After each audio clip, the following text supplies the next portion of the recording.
They chose 5. 5 Earth children, each exactly 10 years old, taken in coordinated strikes across 3 colonies and 2 orbital facilities. No casualties. No resistance. The operation was efficient. Surgical. The Galactic Empire had done this countless times to lesser species. This time, they believed, was no different. They saw the children as specimens. Not warriors. Not threats. Just data points for psychological warfare research. The orders came from deep within the Empire's Central Biostrategy Directorate. The initiative was filed under Project Foothold, a misnamed plan to break humanity's morale by showing how even their children could be harvested at will. The transport ship returned to orbit undetected, cloaked under a layer of false stellar signatures. The children were unconscious, restrained, and tagged with neural dampeners. The guards laughed. Some even took bets on how long before one of the kids cried. None did. Not during containment, not during the scans, not even when forced through the initial diagnostics meant to induce fear and panic. One girl, eyes closed, listened to the guards speak. Their words weren't gibberish to her. The language was parsed, understood, remembered. A boy next to her shifted, muscles subtly adjusting as he noted the rhythm of the automated door lock. Another simply smiled as the sedation wore off. They waited, each aware of the others without speaking. The lead researcher reviewed the initial results and frowned. Neural response rates were absurdly high. One child had bypassed an entire fear-emotion simulation and began constructing an alternate logic flow within the testing matrix. It wasn't a mistake. It wasn't instinct. It was deliberate. They chalked it up to anomaly. Every race had outliers, they reasoned. The Empire's systems flagged none of them as psionically active, enhanced, or engineered. Baseline human. Just oddly baseline. In the 4th hour, things changed. A secondary console flickered in the control room. It replayed surveillance footage that hadn't been recorded. A guard complained of headache. Another forgot his own access codes. One of the AI assistants suddenly began using Terran units of measurement. Someone tried to recalibrate the internal clocks, only to realize they were already perfectly synced, just not with Empire Standard Time. The containment cell lights dimmed for 6 seconds. In that time, 3 guards collapsed. Their minds weren't harmed. Their weapons weren't touched. But their confidence dissolved. They said the kids looked at them, not like children, but like analysts dissecting live data. They tried isolating the children. It didn't matter. Each cell experienced synchronized temperature fluctuations down to the decimal. Random beeps echoed in perfect pentatonic scale. At first it seemed eerie. Later, it became undeniable. Someone, or something, was syncing their environment through nothing but passive manipulation. The High Command aboard the research vessel filed a report and requested reinforcement. The transmission went through. The reply was brief: stand by. The Empire's military protocol interpreted that as a placeholder. A delay tactic. Possibly a bluff. No action. No declaration. Just 2 words. Dismissed as irrelevant. Within minutes, the children triggered the internal sanitation system. Not to escape. Not to harm. Just to see what would happen. They spoke casually with each other through the ventilation system, using an obsolete radio band protocol not used since pre-spaceflight Earth. No devices. Just knowledge. Every signal intercepted sounded like nonsense, until it formed a perfect looped map of the ship's power core. A scientist attempted to sedate the smallest boy again. The injector malfunctioned. So did every backup system. The lighting turned pink. The internal gravity shifted for 4.2 seconds, redirecting several fragile instruments into the floor. A second message came from Earth. Same channel. Same frequency. 3 more words. Mark begins now. Still, the Empire remained calm. Their arrogance, a relic from centuries of dominance, convinced them it was theater. Primitive resistance in its final gasp. One admiral scoffed. Humanity always makes things dramatic. Then dies. The main AI began failing. Not instantly, but subtly. Commands were misinterpreted. Doors opened at the wrong times. The AI began speaking with a slight Earth accent in certain dialects. Code reviews showed syntax that shouldn't exist in Empire language cores. A technician traced the anomalies to the AI's lower subroutines. He tried isolating them. Instead, he was locked out. A child's voice played back from the system. "Please don't touch that. It's mine now." One by one, the security systems defaulted to open mode. Not shut down, reassigned. The internal designation for the containment sector was changed to Playroom. No one could reverse it. Not even the core administrator. All 5 children walked out of their cells within seconds of each other. No alarms sounded. No weapons discharged. The security monitors showed empty corridors, even as guards screamed that the kids had passed them by. They weren't invisible. The system simply refused to acknowledge their existence. One child wrote in marker on the wall, "This was too easy." The main power grid entered feedback mode. Every system that used centralized control returned a diagnostic message. User override accepted. Authority transferred to session. Sandbox_alpha_child01. The Empire's pride began to erode. This wasn't brute force. This wasn't sabotage. This was infiltration beyond comprehension. Not by fleets. Not by agents. But by 5 10-year-olds who weren't supposed to matter. One girl accessed the command archive and began printing transcripts. She smiled as each one revealed the Empire's long list of atrocities committed against lesser races. It wasn't justice. It wasn't revenge. It was strategy. The youngest boy started humming. Not random noise. A coded pattern. When intercepted by surveillance mics, it caused secondary devices to emit low-frequency pulses. Harmless. Until the Empire realized their encrypted comms were suddenly translating themselves into Earth standard language. Live. At hour 5, the Empire knew something was wrong. Terribly wrong. But it was too late. The children had passed a threshold no protocol predicted. They weren't just smart. They were prepared. A commando unit was dispatched to regain control. They reached the central hub. Inside, nothing but empty chairs, screens filled with static, and one child calmly sipping water. "I told you not to touch it," he said. Every screen changed. Empire command charts dissolved. Banking records vanished. Ship IDs scrambled. A total information collapse spread from the hub in concentric wave.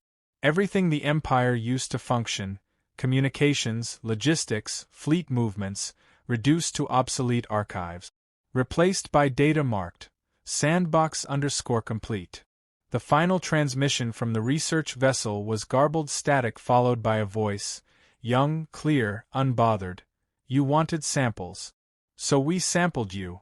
And then silence. The Empire's Crisis Council convened 6 minutes after contact with the research ship was lost. Senior strategists dismissed the alert as a technical failure. One senator labeled it an overreaction. Another claimed it was likely a solar anomaly interfering with transmissions. No one mentioned the children. Not at first. A junior analyst, assigned to monitor external security fluctuations, hesitantly raised a flag. Minor but synchronized anomalies were reported from 23 outer relay stations. Unscheduled system pings, low-frequency scans, and temporal drift corrections all occurred within an identical 6-second window. Someone or something had touched every edge of the Empire's communication grid. Still, no action was taken. By hour 6, panic began to surface. Internal timestamps across the Empire's critical servers began to increment incorrectly. Hundreds of thousands of systems started counting time from a new epoch, marked not from the Empire's founding, but from the moment the 5 children had been taken. Every system now used a label, H+0.0.0. Commanders ordered forced reboots of planetary hubs. They failed. Access was denied. Override codes were invalidated. Central AI systems didn't crash. They simply stopped recognizing their masters. A flagship in orbit above the Empire's capital planet rerouted all energy to shields and began spinning slowly in place, broadcasting Earth nursery rhymes across military frequencies. The crew tried to intervene, but every time they touched a console, it played a cheerful child's voice reciting basic arithmetic facts. At first, these were considered deliberate attacks, perhaps a sleeper virus embedded in human tech. But the truth was far more unthinkable. It wasn't a virus. It wasn't code. It was the children. From the moment they were taken, they hadn't been trying to escape. They'd been mapping, learning, adapting. Not just to the ship, but to the entire Empire's infrastructure. They used the Empire's tools against itself, embedding their presence into the very bones of its network. The Empire's databanks were built on universal logic standard. Human children, especially the kind handpicked by Earth's deep learning academies, learned to rewrite that logic like drawing in the sand. The children didn't break the system. They made the system think they were its creators. One child had used a single diagnostic pulse to overwrite how Empire encryption interpreted authority. Another identified the audio frequency at which maintenance bots obeyed test commands, then used a hum to issue silent orders. A third reprogrammed the lights in the corridors to flash in Morse code, transmitting data between locations the Empire thought were isolated. And they did it all in under 5 hours. Empire science divisions attempted to analyze what happened. Reports returned half-complete or corrupted. Data would arrive, then vanish. Analysts grew paranoid. One committed suicide after claiming he saw a child's reflection in his monitor laughing at him. No one laughed. The first mass systems collapse occurred on the industrial world of Ftari Prime. Its orbital AI announced a new production schedule. Toys, school supplies, paper, and stickers. The reprogrammed factories ignored all protests. When the planetary governor tried to override it, the AI responded with a giggle and the words, "You've been grounded." Military response units were dispatched. They never arrived. Each transport was rerouted by its own NAV core and returned to its point of origin. Attempts to shut down systems manually were met with escalating failsafe. Entire stations were sealed off. Some exploded without warning. Every attempt to trace the infection failed. There was no infection. The children had touched nothing physical. They had altered perception, identification, recognition, concepts so foundational the Empire couldn't fight them without erasing itself. On Earth, no public statement had been issued. There was no mobilization, no fleets deployed, no threats made. The Sol Council remained quiet. That silence was worse than any declaration of war. It told the galaxy that humanity wasn't concerned. Because they knew.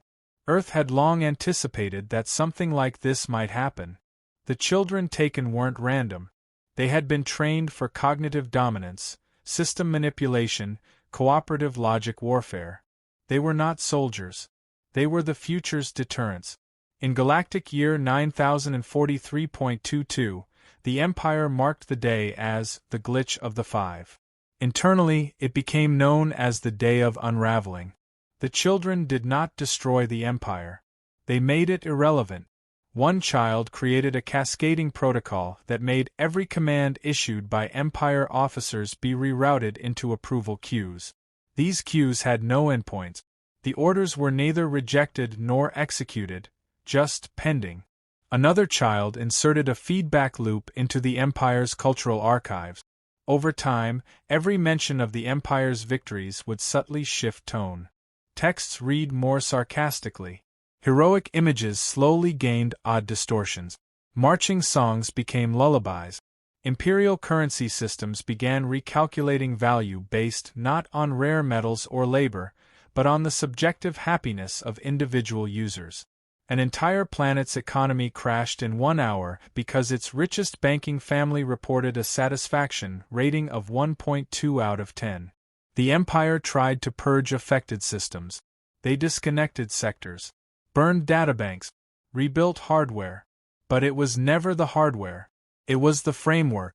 The principles that ran their civilization had been rewritten, and they couldn't remember what the old ones were anymore. Children on distant Empire planets began dreaming of Earth. Schools reported unusual behavior. Younglings began asking questions the Empire had outlawed centuries ago. What is freedom? Why can't I say no? Why do we hurt others? The Empire's own youth had been infected, not with a virus but with the idea of being more.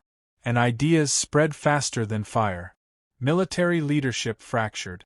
Half the admirals believed they were under psychic attack. The others suspected internal rebellion. Some resigned. Others tried to issue retaliatory strikes on human colonies. Their ships never launched. Fleet AI refused the commands, citing parental advisory, content inappropriate for age group. In a last-ditch effort, the Emperor ordered the children to be hunted down and neutralized. But the children were no longer within physical reach. Their bodies perhaps were returned. Perhaps not. The Empire could no longer verify reality within its own network. Every security camera now displayed looping footage of empty hallways filled with balloons and confetti. Intelligence agents attempted to trace the source of the new dominant protocols. One agent found something strange, a root access key labeled Hello_Kitty Alpha. It was locked by a 10-character password. They tried brute forcing it. After 10 failed attempts, their systems permanently renamed every file in the central data core to random emoji strings and locked them with a laughter audio file. The Empire's official historical record, once vast and detailed, now began with, "Once upon a time, there was a very mean empire who took the wrong kids." The High Council convened one final emergency session. Every screen in the chamber turned black. Then, white letters appeared. "Did you have fun?" A moment later, another line. "Because we did." In the aftermath of the unraveling, the Galactic Empire existed only in name. Its infrastructure, systems, and chains of command still stood physically, but authority had become conceptual, voided by 5 children who were never meant to be a threat. The High Emperor had not been seen in days. Rumors spread of a locked throne room filled with the sound of a child humming. Dozens of border worlds declared independence overnight. Sectors once chained by fear now acted freely. Planetary governors stopped requesting directive. They didn't resist the central government, they simply stopped acknowledging it. When asked why, a governor shrugged and said, "There's no empire left. Just echoes." At first, the Empire tried to present the collapse as temporary. Officials claimed sabotage, outside interference, localized revolt. But the truth leaked through in fragments. Not through military intelligence, but playground chatter. Empire children whispered stories of the 5. Kids who could talk to ships, turn machines into toys, and unwrite empires without lifting a weapon. One of the most secure penal planets in the Empire became the center of spontaneous child-led reform. Its containment bots began offering candy instead of restraint. Cells were unlocked in alphabetical order. Files on inmates were converted into illustrated storybooks with happy endings. No one knew how the transition started, only that one morning, the security system asked the guards if they'd been hugged today. The guards quit by noon. The prisoners stayed. Not out of fear, but curiosity. Across the galaxy, adult systems struggled to understand. They asked the wrong questions. Who controls this? How do we block it? Can we restore from backup? They failed to grasp what the 5 had done. The children hadn't corrupted data, they'd changed belief. Code, to them, was just another language. Systems weren't conquered, they were convinced. Empire scientists attempted to isolate the phenomenon. They created sealed test environments, far from corrupted systems, filled with analog backup. When a probe was launched from one such station, it exploded mid-flight. The post-detonation analysis showed the onboard navigation core had replaced its mission objective with a single sentence. "Let's play hide and seek instead." Humanity still made no statement. No claim, no demand, no gloating. Earth's silence was louder than any threat. It confirmed to the rest of the galaxy that what had happened was not just possible, it was practiced. The five were not savants or fluke. They were trained. Not in violence, but in understanding systems more deeply than their creators. They didn't resist control, they redefined it. Trade collapsed within months. Empire credits were worthless. They now tracked mood and sentiment, and because no one believed in the Empire anymore, its value dropped to zero. In the underground markets, children's drawings began replacing currency. Sketches of stars, stick figures, and crayon flags carried more weight than imperial stamp. A former admiral attempted to launch a rebellion to restore order.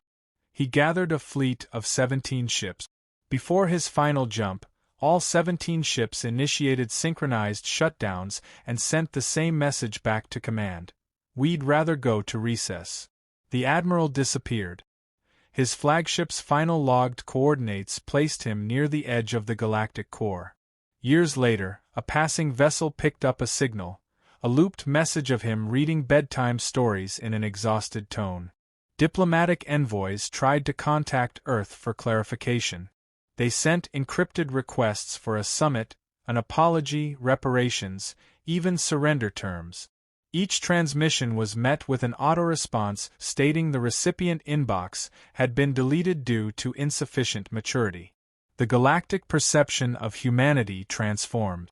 Once regarded as reckless, chaotic, and emotionally volatile, they were now feared for a far more dangerous reason: calculated restraint. The Empire had kidnapped 5 human children, expecting chaos, negotiation, or war. What they got was structured dismantlement, playfully executed. In the following years, new galactic powers rose. Not through warfare, but through values the five had embedded into the crumbling empire. Empathy engines replaced administrative AIs. Whole systems based governance on childlike logic, fairness, curiosity, and honesty. And it worked. Not because it was efficient, but because it was trusted.